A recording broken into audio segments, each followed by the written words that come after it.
Hey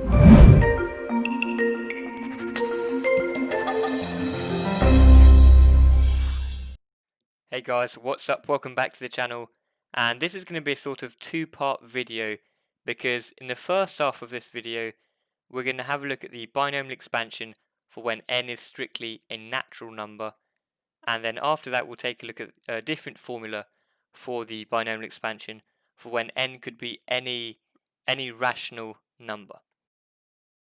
The natural numbers, which we represent with this fancy looking n, are the positive integers. So n could be 3, could be 5, n could be 10. So long as n is a positive whole number, then the formula, which I'm about to show you, will be valid.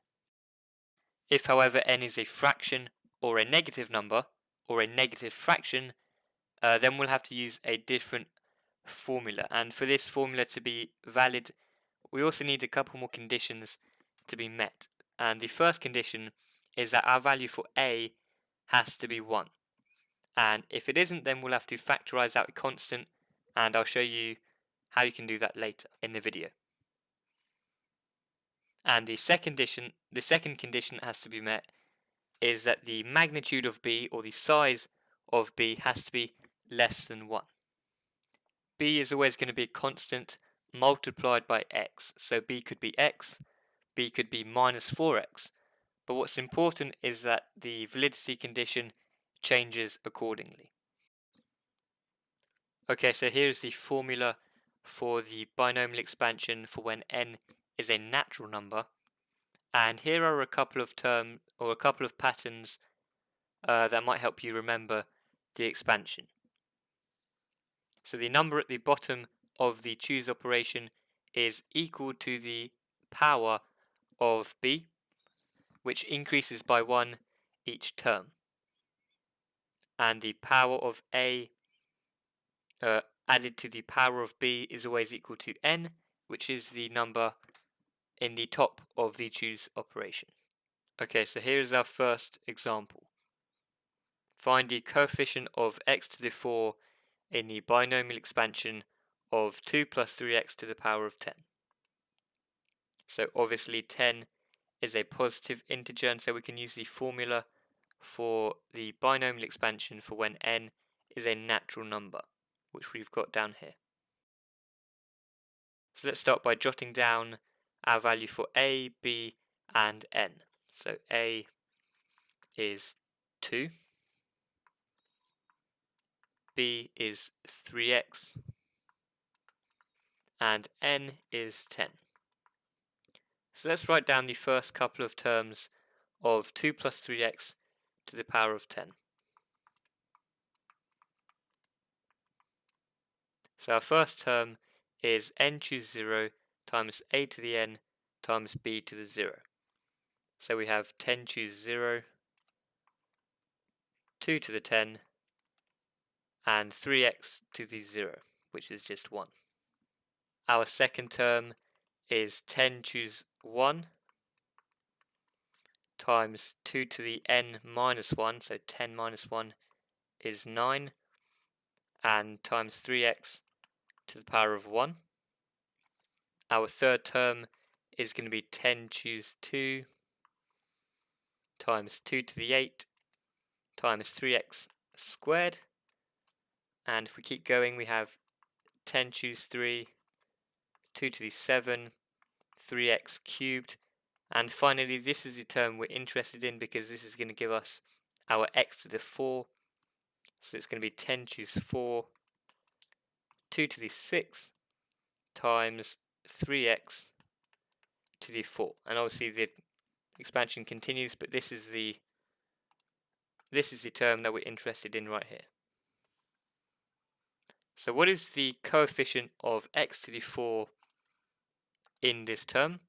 Well, 10 choose 4, if you plug it in your calculator, should give you 210, multiplied by 2 to the power of 6, multiplied by 3 to the power of 4, because when we expand 3x to the power of 4, we have to distribute the power of 4 to both the 3 and the x. And so this number right here is going to give us 108 8640. Here we have the formula for binomial expansion for when n is a rational number. And the first thing I should say is that this is an infinite series or an infinite sum. And so that's why we need a validity condition on the magnitude of b, because otherwise the higher powers of b are going to cause this sum to diverge.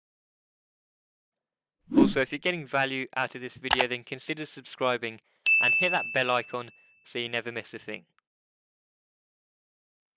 So here is an example of the binomial expansion for when n is not a natural number. So we're told to find the first four terms in the binomial expansion of 1 over 2 plus 3x squared. So from our exponent laws, we know that taking a reciprocal is the same as a negative exponent, and so that means we can rewrite 1 over 2 plus 3x squared as 2 plus 3x to the minus 2, which tells us that n is therefore equal to minus 2. But in order for us to use the formula that we have right here, then the number inside the brackets here needs to be 1. And so we're going to need to factorize out a constant from these brackets to give us something that resembles the left-hand side over here. So let's start by factorizing out the 2 from the brackets. That will give us 2, 1 plus 3 over 2x, close brackets, twice to the minus 2. Now we need to distribute the exponent to both of the terms in this product. So that will give us 2 to the minus 2 multiplied by 1 plus 3 over 2x to the minus 2. So 2 to the minus 2 is equal to 1 over 2 squared, which is the same thing as a quarter.